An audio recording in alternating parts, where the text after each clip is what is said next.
Fast Talk Wednesday on speakerphone in a loud gymnasium. Coming to you live. Vinny, how you doing?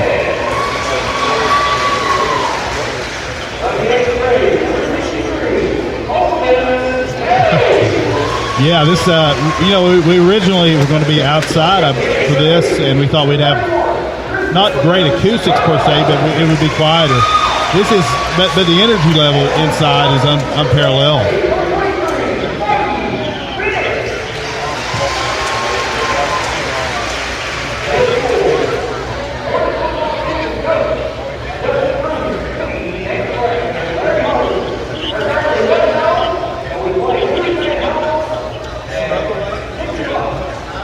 Well, we're glad you did. Big fans of yours. Wednesday night we had the competing shows, but once we even did the crossover show, which was a lot of fun. Where we crossed over, you were on our show, we were on your show at the same time. It was a really Spaceballs moment.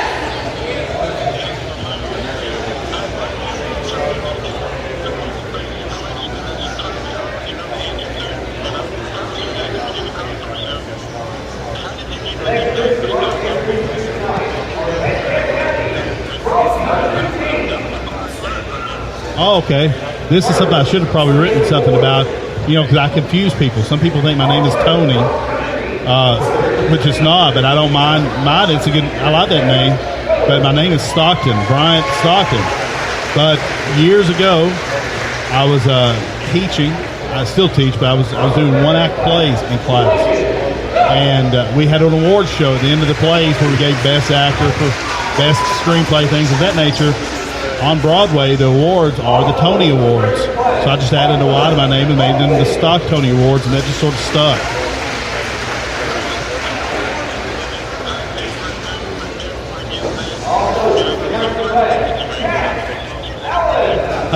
Oh, no problem. And hey, real quickly before we let you go here, you've been watching the Cats in the Bahamas.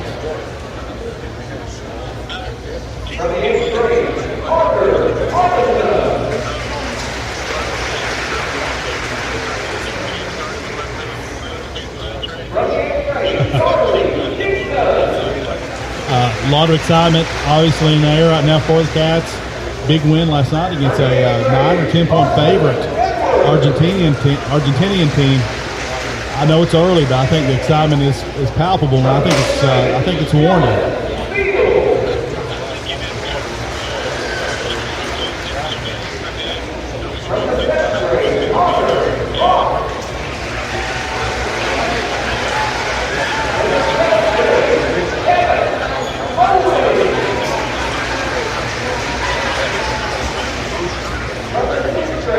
All right, Benny, we thank you very much. Appreciate it, man. That was Benny Hart. Appreciate Benny calling in, man. He enjoys our show. I got to listen to his show the other day. It was funny. They were talking to Tina Cox, who's down in the Bahamas. She was on their show, and I think it was Terry that mentioned he went out to Idaho. If you remember that back in the tournament. He was like, man, there's no lazy rivers in Idaho. No, he got stuck on some back roads out in Cheyenne or something. It's a great show. Terry and Benny both do a good job. We are joined here at the Hornets with middle school girls basketball coach Leslie London. Thanks for joining us. And you got to take that mic and talk right into me. Yeah, there you go. Talk as loud as you can. There you go. And so, Coach London, thanks for joining us. Your season already underway. Tell us a little bit about the progress of your squad. Okay, we are off to a great start. We have already had 2 games under our belt, and of course we played the early season in the South Conference this year, and so we'd love to have more fans coming out to support us.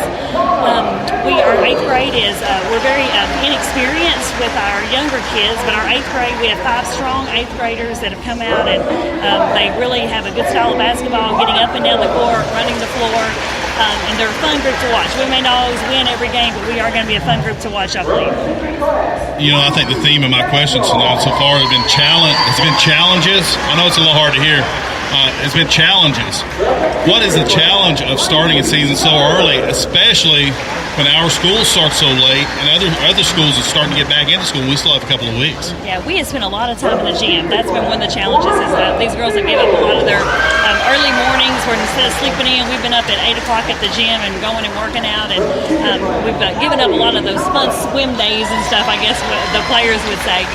But it has been a challenge. It's a little bit more difficult to get into the swing of doing things and being disciplined to do your workouts and get your stuff done when the school hasn't started yet.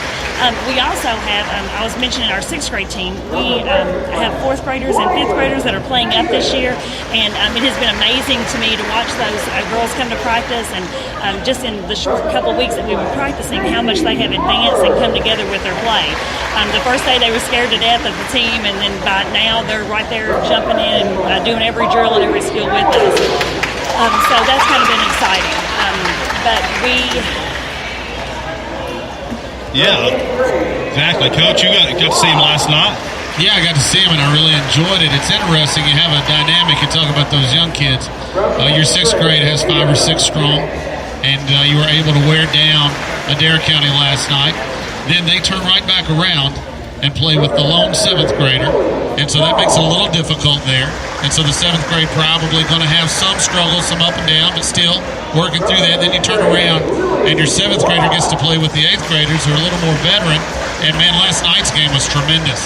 You're up 10, then you're down 9, then you finish with about 14 straight to win by 5. Just a tremendous game. So this is a fun group to watch. And I have a question there somewhere, so bear with me.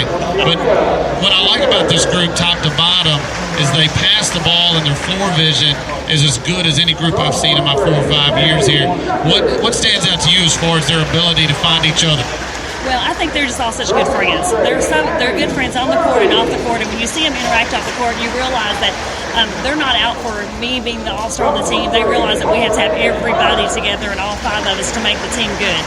And so I think that's the biggest thing I notice is that they just enjoy playing together. They want everybody to be successful, and they don't care who gets the glory. They just want to see everybody win and the team do well. And so I think that's made a difference. And you were talking about that group of 6th graders. Last night we played that 6th grade game. They did really well, and then we only have the one 7th grade starter, so the only 7th grade team. So the rest of the team were out there and trying to go at it. And I was like, guys, you look like you're just barely getting up down the court. And I thought, oh wait, they have already played a full game. And so, and we play a very fast tempo game. So I kind of had to think, I am asking a lot out of those 6th graders. And so I love it that they've stepped up to that occasion. And they're going to be the most improved girls we have all year because they're getting more experience. Coach London, coming from someone who not me because I was not, but raised on a farm, still lives on a farm, correct? Yes, definitely. We asked a question Wednesday, how do you do, whether it's tripping or not, actually, I believe. We're going to ask you, butter-aged steaks. A steak that's taken and put inside of butter and frozen and aged inside of butter, then cut out of the butter a month later. Is that tripping or is that cool? Would you eat that? Would you eat it? I don't think so. No butter-aged steak? I love steak, but I think I just want my steak. That might be too far. I got you. I think so. That's an interesting marinade. Yeah. I think I would just go for the steak. Do you have an ager at your house? The aged steaks.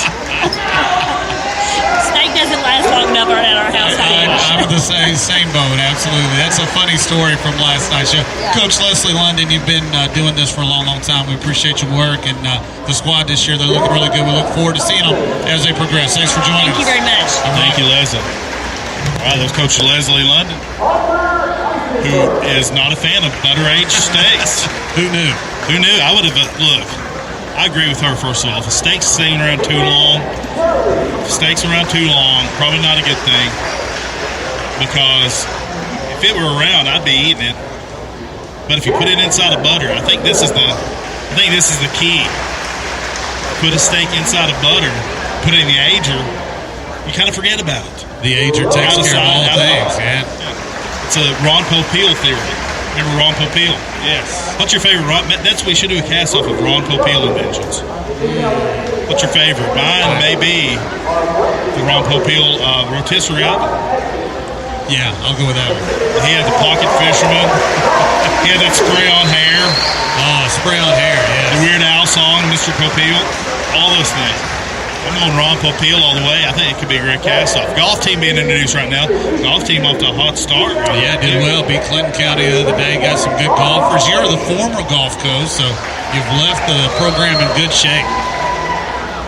Yeah, the golf thing, we got some seniors back, and I'm sure Coach Etheridge will be talking about that. Bree, you mentioned Bree and Coach John Atkins. Right now, Bree is suffering from a small injury. She's working her way back. And as I said, in St. Louis, hopefully get to see Tiger some. And hopefully she's watching Tiger cleaning up at the PGA. Looks like the volleyball team being introduced here. And this may be, if it's alphabetical, this may be our last group. Cross country's been introduced. The cheerleaders have been introduced. So we go straight from G to V. Wow, that may be right. I hadn't considered it. What else is it? Yeah. Golf to volleyball. I don't see there's no anybody Zumba else team, so we need to volleyball. Yeah, I could be totally wrong. I think that probably makes great sense. So it could be that. Right now, Connor Gallagher being introduced. By the way, Connor Gallagher and 5 ladies from the track team. Coach Bunch and I went down to the school board last night for the meeting. They were recognized. I have to give a shout out to Shauna Edwards, Maggie O'Leary, Asia Starry, Chrissy Starry, and Gracie Tucker. My track team last year, some of my members who made it to state, they got recognized by the board, got given 25 Hornet bucks that they're afraid that I will take and use to eat. I don't know if they trust me carrying those 25 Hornet bucks around. I can see where that would be an issue, no doubt about it. Congratulations to you and to those girls for an outstanding season last year. We didn't talk about it enough on the show, but that's really special, getting to go to state, be a part of that. Well, thank you. They did the running. I just did the standing there and saying, go, go, go. Good coaching, man. Hey, man, when they're that fast, that's all you really need to do. They did a great job. We worked hard. They worked really hard. And I'm super proud of them. Looking forward to another great season this year. We'll obviously talk more about that as track season approaches in the spring. Right now, we're still having the volleyball team introduced. You mentioned the volleyball team had a few games as well. They have played 3, I think. They won their first one against Russellville. They've dropped the last 2. But again, Coach Whitney Estes getting the program going in the direction she wants to go. She's been an assistant. Now she's the head coach. And I'm sure that the girls are going to show a lot of improvement as the season progresses. Volleyball is such a popular sport among girls in the fall. And it's such a fun sport to watch, man. You come out, if you've not watched a volleyball game in person, you got to come out and watch one. They're always exciting, oftentimes really close. You're talking about a few points separating a win from a loss, so you're always on the edge of your seat in these volleyball games. It's a great sport, great spectator sport. It's a lot of fun. You think you're good at volleyball. I don't know if you think you're good at volleyball. I'm not just good at volleyball. One thinks one is good at volleyball. Then you go out and play against somebody who can play volleyball, like one of these girls. I did some volleyball playing in the rec league up at Mark Park a few years ago. I thought, I'm tall. That's a prerequisite there. It's not a prerequisite, but it doesn't hurt. Doesn't hurt. I'm not fast, but I'm tall. But you're tall. Okay, and you have great leaping ability. I'm tall. Leaping ability, I'm not sure about, but tall. So you go out there, and then you get up against somebody who can serve the ball. Let's say it's a high school player who serves overhand, and the ball's coming at you, and then all of a sudden it darts. It dives. I understand. It's coming at you harder than a normal serve, and it darts and dives. By the way, cheerleaders are getting ready to go out again. So earlier it was the middle school cheerleaders. Now it's the high school cheerleaders. So we want to turn those mics and listen to this one as well. We appreciate everyone listening here on Spreaker.com or wherever you're catching it. We're the KY Sports Guys. Actually, I believe what they're doing right now is just they're introducing one of the high school cheerleaders. Yeah, so eventually they'll probably do some sort of routine where we'll turn the mics. Yeah, that's what I was counting on. Hey, it looks like we got a coach coming this way. We have a guest. It's a mic hound right here. If there's a mic around, I believe he knows where it's at. Former guest host of the KY Sports Guys for one shining moment, Justin Bruce, head football coach of the middle school Hornets. And you guys got underway with a big W. Got a big W. It was Adair County came in as a heavy favorite, I think, and It was a tough game. 14-6. It would have been a shutout, but a little late game heroics by their quarterback to get him on the board. But, so here's the important question. What play call did you make that turned the tide? Let's hear it. It was actually a defensive play. Okay. It was 0-0. They got the ball to start the second half. Right. They were marching it pretty well. They ran an option. The quarterback pitched it. The pitch guy kind of bobbled it a little.